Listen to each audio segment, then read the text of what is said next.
যে আমেৰিকাৰ আদালতত ভাৰতৰ ধন কুবেৰ এসময়ত বিশ্বৰ ভিতৰত আটাইতকৈ ধনী মানুহ হিচাপেও স্বীকৃতি পোৱা আৰু ভাৰতৰ প্ৰধানমন্ত্ৰী নৰেন্দ্ৰ মোদীৰ আশীৰ্বাদ পুষ্ট বুলি বিভিন্ন সময়ত অভিযোগ উঠি থকা গৌতম আদানী আমেৰিকাৰ এখন আদালতত অভিযুক্ত হৈছে। গৌতম আদানী আৰু গৌতম আদানীৰ কোম্পানী আদানী গ্ৰীণ এনাৰ্জি লিমিটেডৰ বিৰুদ্ধে আমেৰিকাৰ ফেডাৰেল কোৰ্ট অফ ব্ৰুকলিনত এক বিশেষ ৰায়যোগে তেখেতসকলক দোষী সাব্যস্ত কৰিছে। প্ৰকৃততে আমেৰিকাৰ ফেডাৰেল কোৰ্ট অফ ব্ৰুকলিনত কালি ভাৰতৰ এক কলা অধ্যায় উন্মোচিত হল। আপোনালোকে গম পাইছে যে গৌতম আদানীৰ বিৰুদ্ধে কি অভিযোগ উঠিছে। গৌতম আদানীৰ বিৰুদ্ধে অভিযোগ উঠিছে যে গৌতম আদানীয়ে অধিক দৰত বিদ্যুৎ ক্ৰয় কৰিবৰ কাৰণে ভাৰতৰ বিভিন্ন ৰাজ্যত উৎকোচ দিছিল আৰু সেই উৎকোচ দিয়াৰ ধন বিপথে পৰিচালিত কৰি ভুল কথা কৈ আমেৰিকাৰ বিনিয়োগকাৰীৰ পৰা তুলিছিল। এইটো ইতিমধ্যে ভাৰতৰ সৰ্ববৃহৎ উৎকোচ কাণ্ড হিচাপে স্বীকৃত হৈছে। কেৱল এখন ৰাজ্যৰ তথ্য উন্মোচিত হৈছে, অন্ধ্ৰপ্ৰদেশ। অন্ধ্ৰপ্ৰদেশতে প্ৰায় 2000তকৈ অধিক কোটি টকা এই উৎকোচ কেলেংকাৰী সংগঠিত হৈছে। অন্ধ্ৰপ্ৰদেশৰ তদানীন্তন মুখ্যমন্ত্ৰীৰ নাম সাঙুৰ খাইছে আৰু অভিযোগ কি যে অন্ধ্ৰপ্ৰদেশে বজাৰ দৰতকৈ অধিক দৰত বিদ্যুৎ ক্ৰয় কৰিব। আৰু আজি আমি ৰাইজৰ দলে কিহৰ কাৰণে সংবাদ মাধ্যম সম্বোধন কৰিছো যে আমি সকলোৱে এতিয়ালৈকে গম পাই আছো, সংবাদ মাধ্যমত চৰ্চা হৈছে অতি স্পষ্টভাৱে। এইটো মই আপোনাক দেখুৱাইছো, এইটো দুটা এগ্ৰিমেণ্ট, দুটা অৰ্ডাৰ ওলাইছে। এটাত আছে security and exchange commission USA versus Gautam Adani and Sagar Adani, আৰু এটাত একেই তাত আছে চিৰিল সেবেষ্টিয়ান আৰু ডমিনিক কেবানিছ, তেখেতসকল হৈছে এজিউৰ কৰ্পৰেশ্যনৰ, একেই অভিযোগ। আৰু আজি আমি সংবাদ এইকাৰণে উত্থাপন কৰিছো যে এই এজিউৰ পাৱাৰ কৰ্পৰেশ্যন লিমিটেডৰ পৰা অসম চৰকাৰেও শক্তি ক্ৰয় কৰাৰ কাৰণে এগ্ৰিমেণ্ট কৰিছে। আৰু এজিউৰ পাৱাৰ কৰ্পৰেশ্যনৰ তেখেতসকলে যি ইয়াত প্ৰকল্প এয়া চাওক, মুখ্যমন্ত্ৰী হিমন্ত বিশ্ব শৰ্মা, নন্দিতা গাৰ্লুচা, চন্দ্ৰমোহন পাটোৱাৰীৰ সৈতে তেখেতসকলে এজিউৰ পাৱাৰ কৰ্পৰেশ্যনৰ তেখেতসকলে প্ৰকল্প উন্মোচন কৰিছে 2022 চনৰ 22 জুলাই তাৰিখে। এতিয়া আমেৰিকাৰ কোৰ্টত উন্মোচিত হৈছে যে এজিউৰ পাৱাৰ কৰ্পৰেশ্যনে অধিক দামত বিদ্যুৎ ক্ৰয় কৰিবৰ কাৰণে ভাৰতৰ বিভিন্ন ৰাজ্যক উৎকোচ দিছে। সেইটো ইতিমধ্যে প্ৰমাণিত হৈ গৈছে। এতিয়া আমাৰ প্ৰশ্ন যে হিমন্ত বিশ্ব শৰ্মা চৰকাৰে এজিউৰ পাৱাৰ কৰ্পৰেশ্যনৰ পৰা কিমান টকাৰ উৎকোচৰ বিনিময়ত এই শক্তি ক্ৰয় কৰাৰ চুক্তি কৰিছে। আমেৰিকাৰ মুখ্যমন্ত্ৰীয়ে অন্ধ্ৰপ্ৰদেশৰ তদানীন্তন মুখ্যমন্ত্ৰীয়ে 1 মেগাৱাট বিদ্যুৎ ক্ৰয় কৰাৰ নামত 25 লাখ টকাকৈ তেখেতক উৎকোচ প্ৰদান কৰা হৈছিল। এইটো যিটো গোচৰ, ইয়াৰ 54 নম্বৰ যি দফাত অতি স্পষ্টভাৱে কৈ দিছে যে আহমেদাবাদত তেখেতসকলৰ মিটিং হৈছিলে। As part of that agreement and consistent with what was communicated to Azure executive during in-person meeting in Ahmedabad, the rate of 25 lakh per megawatt was used to calculate the amount promised or paid to officials in Andhra Pradesh.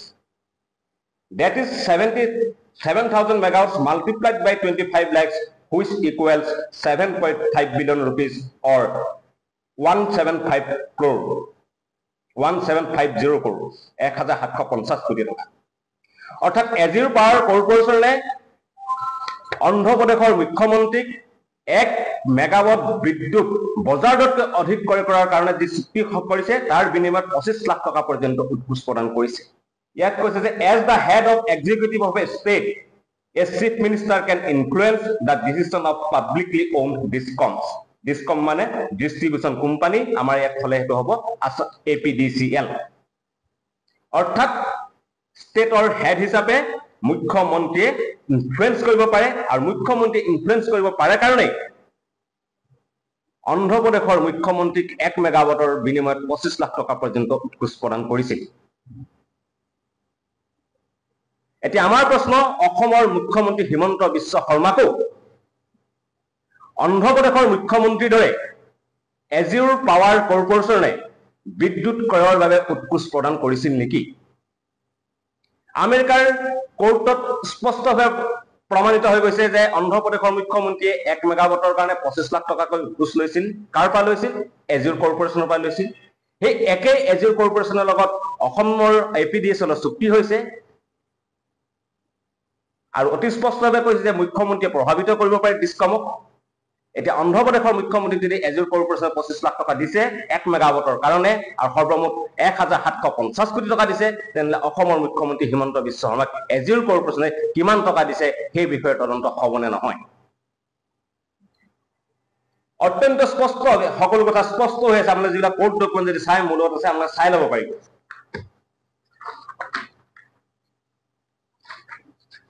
প্ৰথমতে কৈছে যে during 2021 to 2023, Azure and Adani Group and executive and agents of company engaged in a scheme pursuant to which Adani Group paid or promised approximately 250 million in bribes to Indian state officials to secure contracts necessary to move forward with manufacturing link projects.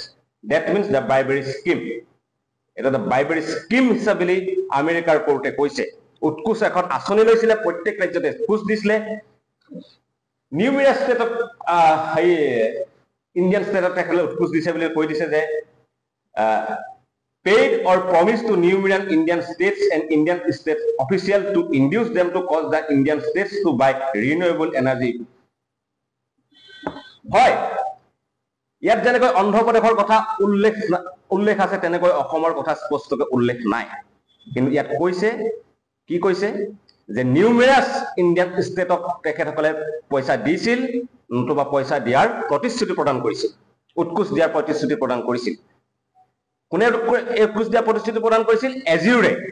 আৰু সেই একে এজিউৰৰ লগত অসমৰ যি চুক্তি স্বাক্ষৰিত হৈছে, সেই চুক্তি স্বাক্ষৰিত চুক্তি তদন্তৰ আওতালৈ আহিব লাগে বুলি আমি ভাবো। আমি তাৰ এটা দাবী উত্থাপন কৰিছো। আদানী গ্ৰীণ এনাৰ্জি লিমিটেডেই নহয়,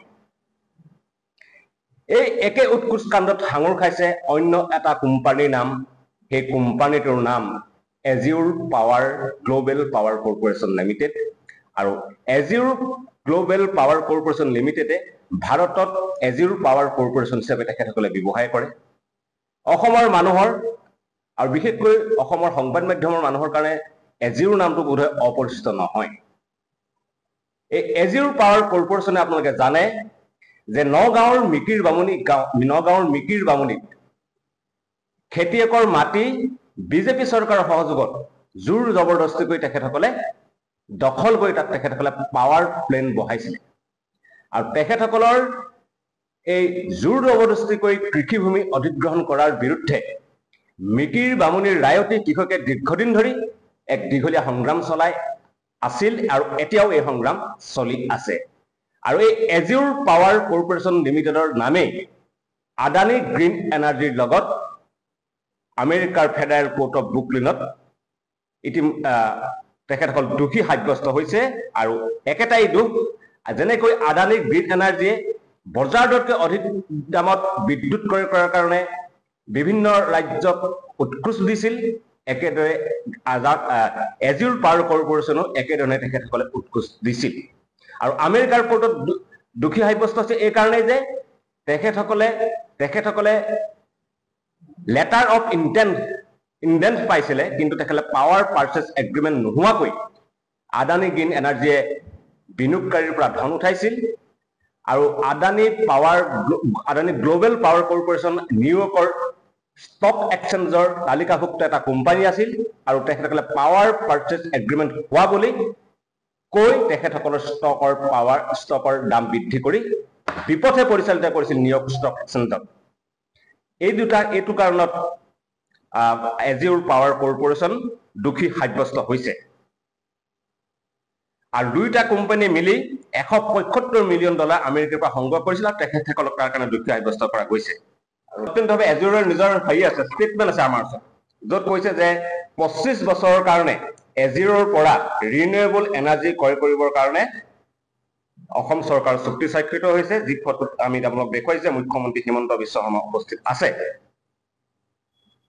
অৰ্থাৎ যি এজুৰে তেখেতৰ পৰা ৰিনিউৱেবল এনাৰ্জি ক্ৰয় কৰিবৰ কাৰণে অন্ধ্ৰপ্ৰদেশক উৎকোচ দিছে সেই এজুৰে অসমক উৎকোচ নিদিয়াৰ কিবা মানে থাকিব পাৰেনে আকৌ এবাৰ কৈছো অসমৰ কথা উল্লেখ নাই সেইকাৰণে অসমৰ এটা পুনৰ এটা প্ৰসংগ মনত পেলাই দিব বিচাৰিছো সেই প্ৰসংগ হৈছে লুই বাজাৰ কেলেংকাৰী প্ৰসংগ লুই বাজাৰ কেলেংকাৰী প্ৰসংগত আপোনালোকে জানে একেই উৎকোচ কাণ্ড সংঘটিত হৈছিল লুই বাজাৰে ইয়াত কন্ট্ৰেক্ট পাবৰ কাৰণে উৎকোচ দিছিলে যি কথা আমেৰিকাৰ কোৰ্টত ফাদিল হৈছিলে আৰু তাত দুখন ৰাজ্যৰ কথা স্পষ্টকৈ উল্লেখ আছিল এখন গোৱা আৰু এখন অসমৰ কথা গোৱাত তাত কাক পইচা দিছিল তাৰ উল্লেখ আছিল কাৰণে সেই সময়ৰ গুজৰাটৰ গোৱাৰ মুখ্যমন্ত্ৰী কামাত দিগম্বৰ কামাত এৰেষ্ট পৰ্যন্ত হৈছিল কিন্তু অসমক কাক পইচা দিছিল সেই প্ৰসংগ উল্লেখ থকা নাছিল কাৰণে অসমত কাকো গ্ৰেপ্তাৰ নকৰিলে কিন্তু পৰৱৰ্তী সময়ত এই প্ৰসংগ গৈ উচ্চ ন্যায়ালয়ৰ মজিয়া পাইছিল চিবিআই তদন্ত ঘোষণা হৈছিল কিন্তু যেহেতু এতিয়া বিজেপিৰ ৱাচিং মেচিনত সব চাফা হৈ যায় এই চিবিআই তদন্ত এতিয়া থমকি আছে আৰু আমি ভাবো যে পৰৱৰ্তী সময়ত হয়তো এজিউৰ পাৱাৰ কৰ্পোৰেচনে লগত যি চুক্তি স্বাক্ষৰিত হৈছে তাৰ কাৰণে অসমকো যে তেখেতসকলে উৎকোচ প্ৰদান কৰিছে তাৰ তথ্য হয়তো পৰৱৰ্তী সময়ত আমেৰিকাৰ কোৰ্টত ফাদিল হ'ব পাৰে নতুবা হয়তো এনেকুৱা হ'ব পাৰে যে লুই বাজাৰ কেলেংকাৰীত যেনেকৈ নাম উল্লেখ নথকাৰ কাৰণে সেই সময়ত বহুতে সন্দেহৰ আৱৰ্তত থকা এতিয়া মুখ্যমন্ত্ৰী হিমন্ত বিশ্ব শৰ্মা বা CEO ভূটানীয় এজন তেখেতসকল তদন্তৰ আওতালৈ নাহিল গ্ৰেপ্তাৰৰ পৰা বাচি থাকিল আৰু এইবাৰো কিবা কাৰণে ইয়াত উল্লেখ নথকাৰ কাৰণে হয়তো তেখেতসকল লুই বাজাৰ কেলেংকাৰীৰ দৰে বাচি যাব আজি অন্ধ্ৰপ্ৰদেশৰ মুখ্যমন্ত্ৰী তদন্তৰ মুখ্যমন্ত্ৰী আগৰীয়া মুখ্যমন্ত্ৰী ৰাজীৱ প্ৰসাদো কনফাৰ্ম কাৰণ তেখেতৰ ষ্টেটখনৰ নাম আছে কিন্তু অসমৰ নাম নথকাৰ কাৰণে হয়তো লুই বাজাৰ কেলেংকাৰীৰ দৰে প্ৰভাৱশালী মহল ইয়াৰ পৰা হয়তো বাচি যাব পাৰে সেইকাৰণে আমি ৰাইজৰ দলাতি অতি স্পষ্টভাৱে দাবী উত্থাপন কৰিছো যে এজিউৰ পাৱাৰ কৰ্পোৰেচনে বজাৰ দৰতকৈ অধিক দৰত বিদ্যুৎ ক্ৰয় কৰাৰ কাৰণে বিভিন্ন ৰাজ্য চৰকাৰক উৎকোচ প্ৰদান কৰা বুলি আমেৰিকাৰ কোৰ্টত তথ্য ফাদিল হৈছে এজিউৰ পাৱাৰ কৰ্পোৰেচনে বজাৰ দৰতকৈ অধিক বিদ্যুৎ ক্ৰয় কৰাৰ কাৰণে অন্ধ্ৰপ্ৰদেশৰ তদনান্তে মুখ্যমন্ত্ৰীক 1 মেগাৱাটত 25 লাখকৈ 1750 কোটি টকা উৎকোচ দিয়া তথ্য প্ৰমাণ হৈছে এজিউৰ পাৱাৰ কৰ্পোৰেচন লিমিটেডৰ লগত অসমৰ বিদ্যুৎ ক্ৰয়ৰ কাৰণে ৰিনিউৱেবল বিদ্যুৎ ক্ৰয় কৰাৰ কাৰণে 25 বছৰ চুক্তি স্বাক্ষৰিত হৈছে আৰু আমেৰিকাৰ কোৰ্টৰ ডকুমেণ্টত অতি স্পষ্টভাৱে উল্লেখ আছে যে এজিউৰ কৰ্পোৰেচনে কেৱল অন্ধ্ৰপ্ৰদেশকে নহয় নিউমেৰাছ ষ্টেটক বিভিন্ন ৰাজ্যক উৎকোচ প্ৰদান কৰিছে বা কৰাৰ প্ৰতিশ্ৰুতি প্ৰদান কৰিছে আৰু সেই এজিউৰ কৰ্পোৰেচনৰ লগত চুক্তি স্বাক্ষৰ কৰা আমাৰ অসমৰ যিটো প্ৰচেষ্টা প্ৰক্ৰিয়া সেই প্ৰক্ৰিয়া তদন্তৰ আওতালৈ আহিব লাগে বুলি আমি আজি দাবী উত্থাপন কৰিছো এটা অত্যন্ত এটা গুৰুত্বপূৰ্ণ বিষয় মোটামুটি এটা ক্ৰিষ্টেল ক্লিয়াৰ বিষয় যে এজিউৰ পাৱাৰ কৰ্পোৰেচনে পৰা উৎকোচ লোৱাৰ সম্ভাৱনা প্ৰবল ক্ৰিষ্টেল ক্লিয়াৰ এজিউৰ কৰ্পোৰেচন সবকে পইচা দিয়া বুলি উল্লেখ কৰিছে নিউমেৰাছ ষ্টেটৰ কথা কৈছে খালি সকলো ষ্টেটৰ নাম দিয়া নাই এখন ষ্টেটৰ নাম দিছে তাৰপিছত অসম নাথাকিব যে তাৰ কোনো মানে নাই এটা অত্যন্ত গুৰুত্বপূৰ্ণ বিষয় এই গুৰুত্বপূৰ্ণ বিষয়টো গুৰুত্ব সহকাৰে ল'বৰ কাৰণে মই সকলো সংবাদ মাধ্যমক অনুৰোধ জনাইছো অসমৰ দল সংগঠন বিৰোধী দলসমূহক আমি অনুৰোধ জনাইছো অত্যন্ত এটা গুৰুত্বপূৰ্ণ বিষয় লুই বাজাৰ এটা সৰু কেলেংকাৰী আছিল টকাৰ পৰিমাণ কম আছিল এটা কনচালটেন্সি কাম আছিল এইটোত কিন্তু বিদ্যুতৰ ক্ৰয়ৰে ৰিনিউৱেবল এনাৰ্জি ক্ৰয়ৰ দৰে বৃহৎ অংকৰ জড়িত হৈ আছে আৰু 25 বছৰৰ কাৰণে যি কথা ইতিমধ্যে আমেৰিকাৰ কোৰ্টত ফাদিল হৈছে গতিকে আমাৰ ৰাইজৰ অতি স্পষ্ট দাবী যে এই বিষয়টো তদন্তৰ আওতালৈ আহিব লাগে আৰু বিষয়টো তদন্তৰ আওতালৈ আহিবৰ কাৰণে যি প্ৰচেষ্টা হাতত ল'ব লগা হ'ব সেই সকলো প্ৰচেষ্টা আমি ৰাইজৰ দলে পৰৱৰ্তী সময়ত হাতত ল'ম